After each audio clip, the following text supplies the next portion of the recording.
We start with breaking news tonight as an entire town in Wasco County is ordered to evacuate. This comes after a grass fire was reported earlier today and has quickly grown to about 400 acres. It happened outside the city of Antelope, about an hour and a half south of the Dalles. The Wasco County Sheriff's Office says it was caused by lightning. The fire has caused reported power outages in several towns in the area. They tell people in Antelope to leave without delay. The Shannico Schoolhouse is available as a temporary shelter. We all sprung into action. We're a very close, tight-knit community. A sigh of relief tonight for neighbors and farmers in Hillsboro after crews put out a brush fire. Ashley Grams is joining us now from the newsroom. And Ashley, this fire really grew quickly this afternoon. It did, John. Tualatin Valley Fire and Rescue responded. They say it was the hot weather and dry grasses that caused this fire to move so fast. But thanks to many fire crews and some fast-acting neighbors, everyone is home safe tonight. On Sunday afternoon, smoke rose from a 2-acre fire in Hillsboro near Southwest Laurel Road and Southwest McCormick Hill. We saw that it was definitely not under control. In fact, it had grown incredibly in size. Quinn Denfeld and her kids watched as the fire grew to about 30 acres, and when they went to check on the family hazelnut orchard, found the flames already on their property. Northeast corner had caught on fire, and the flames were just, I don't know how high, incredibly high. It was really hot and it just engulfed a tree. Her husband, Sean, a longtime volunteer firefighter, couldn't sit back and watch. He went back to our house, got the bulldozer, drove it over, and cut a line that thankfully stopped the fire going any further. So it's very proud. Yeah, very proud of him. Denfeld says the fire burned about 3 hazelnut trees, and crews from around the area worked quickly to contain the fire in the hot, dry weather. There's got to be a good 15 trucks over there. So yeah, a lot of crew jumped on board after it started taking off, which was great to see.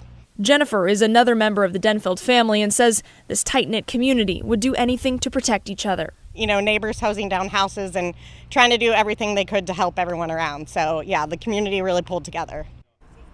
Well, Tualatin Valley Fire says initial reports suggest the fire was sparked by farming equipment, but fire officials are still investigating the official cause. John.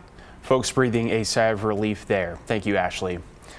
Level 3 evacuations have also been ordered for a part of Jefferson County due to a new fire reported today. We have little details at this point, only that the evacuations have been ordered for Zone 10 Northwest, which is west of Madras. The sheriff's office says the fire is headed toward Lake Simtustis.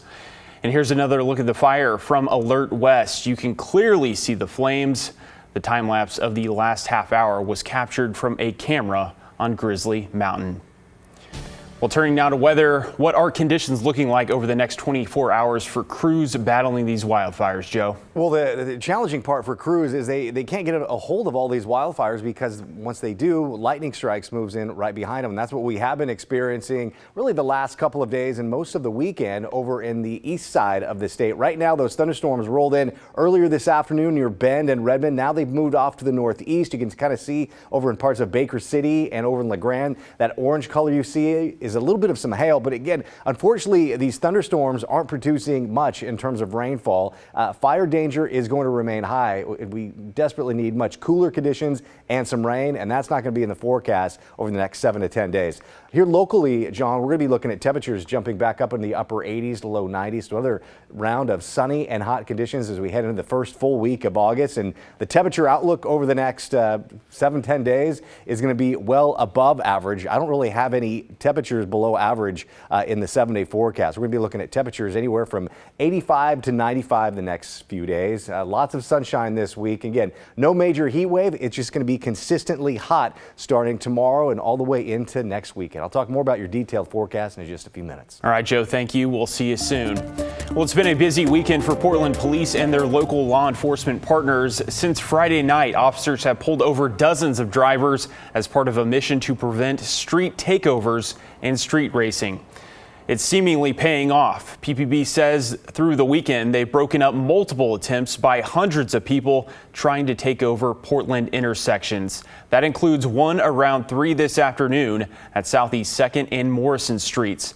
Since Saturday night, officers have arrested at least a dozen people, towed at least 11 cars, and seized one illegally possessed handgun. Earlier today, we spoke with a woman in Northeast Portland who lives in an area notorious for illegal activity. She says she's constantly on defense because of dangerous activity like street racing.